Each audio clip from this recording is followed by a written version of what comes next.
আজকের যে প্রতিবেদনটি করব এটা শুনে আপনি যদি ভারতীয় হন আপনার গর্বে বুক ভরে উঠবে যে ভারতবর্ষ ঠিক কোন জায়গায় টেক্কাটা দিচ্ছে এটাই কিন্তু আজকের খবরের মূল বিষয়। নমস্কার, আপনাদের সবাইকে NTVWB তে স্বাগত জানাচ্ছি। যে খবর আমাদের সামনে এসেছে সেটি হলো ভারত তাদের সোনার রিজার্ভ অর্থাৎ স্বর্ণের রিজার্ভ একেবারে রেকর্ড স্তরে পৌঁছে দিয়েছে। কারা করেছে? RBI, reserve bank of India.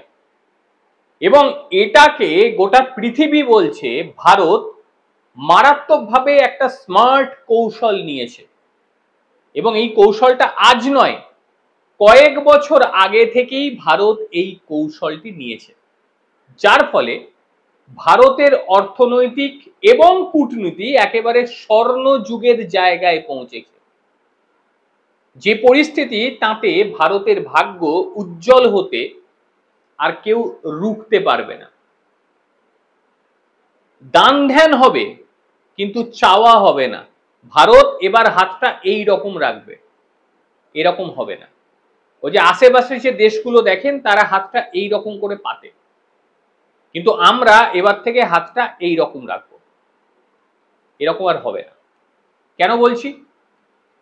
গত এক সপ্তাহের যা হিসেব তাতে ভারতের সোনার রিজার্ভ 12,000 কোটি টাকা লাফিয়ে বেড়ে গেছে। আশ্চর্যজনক বিষয়।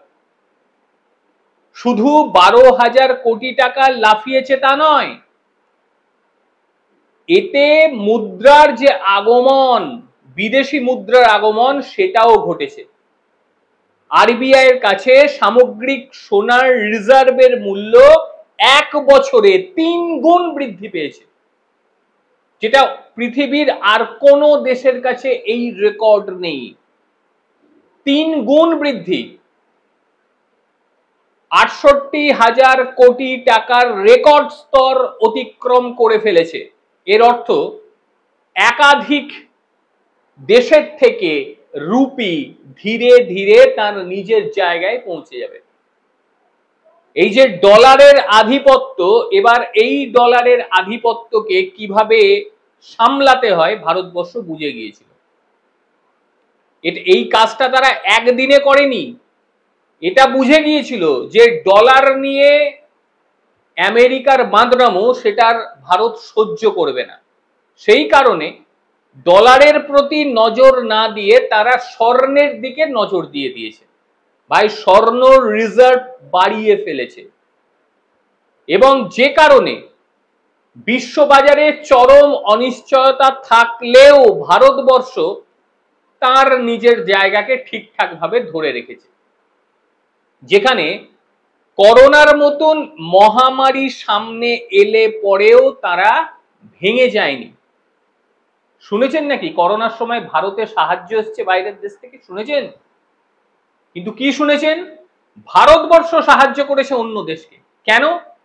তার কারণ হচ্ছে ভারতের যে রিজার্ভ সেটা যথেষ্টই স্ট্রং হয়ে গিয়েছে এবং আর কয়েক বছরের মধ্যে কিন্তু টেক্কা দেবে আমেরিকার সঙ্গেও। এক বছরে 3 গুণ, চিন্তার বিষয় অন্য দেশের কাছে। সোনা যত থাকবে অর্থনীতি ততটাই স্থিতিশীল হবে এবং মুদ্রার মূল্য হ্রাস পাবে না, ঠিকঠাক জায়গায় পৌঁছবে। এমনকি যদি খুব প্রয়োজন পড়ে, অবস্থা খুব খারাপ, বিদেশি ঋণ খুব সহজে ভারতবর্ষ পেয়ে যাবে। প্রয়োজন তো নেই, ভারতবর্ষই দেবে। আমার প্রত্যেকটা প্রতিবেদন একটা কথাই বলি যে টাকার অভাব ভারতের নেই, কারণ ভারত তার রিজার্ভকে সেইভাবে বাড়াচ্ছে, ক্রমবর্ধমান হারে বাড়াচ্ছে। কিন্তু কিভাবে সম্ভব হলো? তার কারণ হঠাৎ করে আপনারা দেখবেন এই কয়েক মাস সোনার মূল্য লাফিয়ে লাফিয়ে বেড়েছে, একদম লাফিয়ে বেড়েছে সোনার মূল্য। আর ভারতে যেভাবে সোনা মজুত রয়েছে, মানে বর্তমানে ভারতে 879 টন সোনা মজুত রয়েছে। এই মুহূর্তে বিশ্বের 9ম আগে বহু পেছনে ছিল। সবার আগে রয়েছে আমেরিকা, ৮,১৩৩ টন। যে হারে বাড়ছে তাতে আমেরিকারও চিন্তা ধরে গিয়েছে। জার্মানি ৩,৩৫২ টন তারা মজুত করে রেখেছে।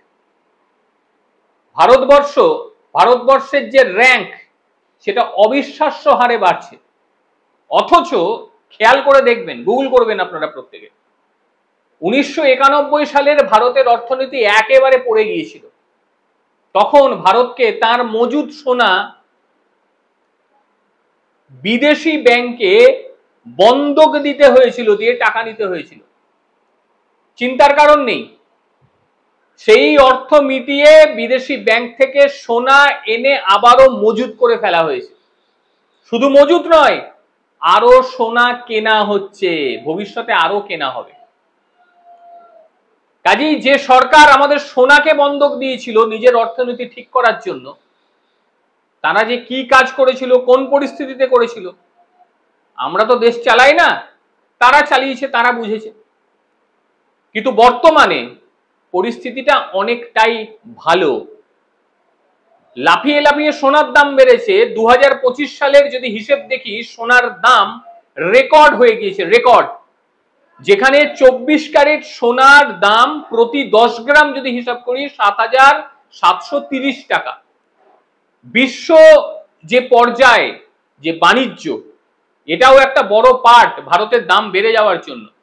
কারণ এখন ট্যারিফ যুদ্ধ চালাচ্ছে আমেরিকা, ডোনাল্ড ট্রাম্প। সেই ট্যারিফ যুদ্ধে বহু দেশের অর্থনীতি একেবারে দোলাচাল, ভয়ে কাঁপছে, থরথর থরথর। ভারত কিছু বলেন, ট্যারিফ চাপিয়েছেন, চাপিয়ে ফেলুন, কোনো চাপ নেই। উপরন্ত ভারত আরো কিছু আমেরিকার সঙ্গে সই সাবুত ছাড়ছে, যেখানে এই ২৬% কোনো ফ্যাক্ট করবে না। একটা হিসেব, ২০২৪ সালের একটা হিসেব, আরবিআই ৭২ টন সোনা কিনেছিল। ২০২৫ সাল এখনো অব্যাহত রয়েছে। আরবিআই শুধুমাত্র জানুয়ারি ফেব্রুয়ারির তথ্য প্রকাশ করেছে, সেখানে কত শুনবেন, ২.৮ টন সোনা কেনা হয়ে গিয়েছে জানুয়ারি ফেব্রুয়ারিতে। এবার ভাবুন, ৩ গুণ না, কত গুণ হবে একবার ভেবে দেখুন। খালি বছরটা শেষ হতে দিন। কোথা থেকে কিনছে আরবিআই? লন্ডন ও সুইজারল্যান্ড থেকে সোনা কিনে ভারতে নিয়ে এসে মজুত করছে।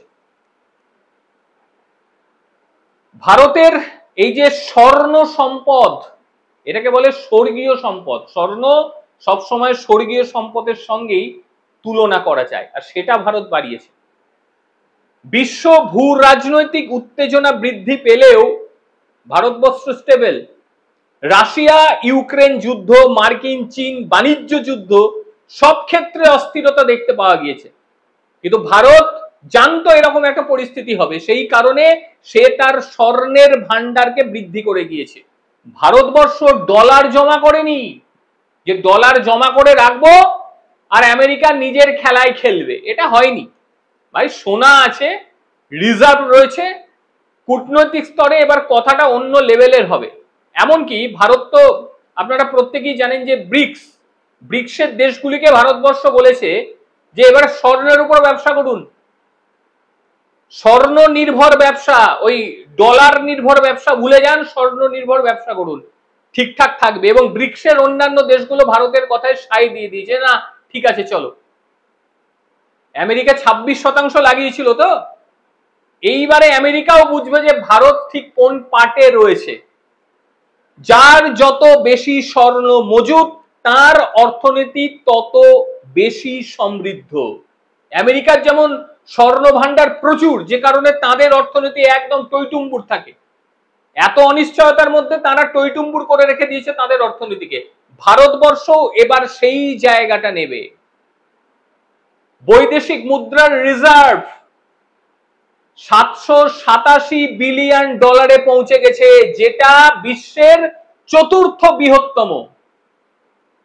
সোনা নিয়ে পরে পাঙ্গা নেবে, আগে বিদেশি মুদ্রায় পাঙ্গাটা নিক। কত বললাম?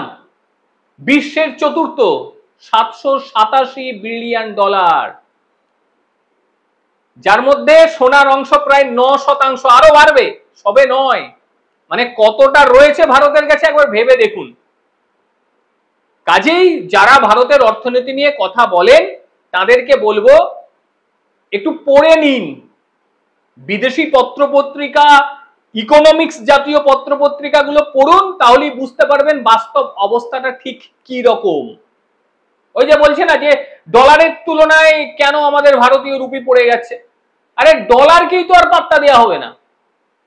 ডলার দিয়ে কেন আপনারা দেখতে চাইছেন? এবার ভারতীয় মুদ্রা দিয়ে বিচার হবে, ভারতের সোনা দিয়ে বিচার হবে। ডলারকে ভারতবর্ষ আর পাত্তাই দেবে না এর পরবর্তীতে, এবং ভারতবর্ষের সঙ্গে যারা রয়েছে তাদেরকেও ভারতবর্ষ বুঝিয়ে দিয়েছে, ভাই স্বর্ণ নির্ভর করো, সোনা মজুত করো, যেটা আমেরিকা ফুলে ফেপে বসে রয়েছে। এতদিন করতে দিত না। এতদিন যদি কেউ বেশি সোনা কিনতো, আমেরিকা তার উপরে চোখ রাঙাতো যে এত সোনা কেন কিনছো, আমাদের ডলার জমা করো তোমরা। আর সেই ডলার যখন জমা করতো, ঠিক বুঝে নিত যে এদের প্রচুর ডলার হয়েছে, চলো এবার একটু খেলে নি, কারণ ডলার তো তাদের হাতে। সোনা কি করবে? সোনা তো কাউরির বাবার সম্পত্তি নয়।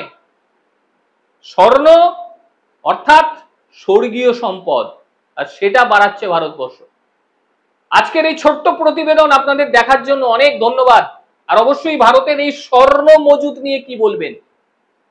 ভারতীয় অর্থনীতি ঠিক কোন জায়গায় যাবে? কি মনে হয় আপনার? ভারতের স্বর্ণ মজুত করাটা কি ঠিকঠাক হচ্ছে? অবশ্যই জানাবেন কিন্তু আপনারা। প্রত্যেকে ভালো থাকবেন, সুস্থ থাকবেন। আবার দেখা হবে অন্য কোনো দিন অন্য কোনো ভিডিওতে। ততক্ষণের জন্য নমস্কার।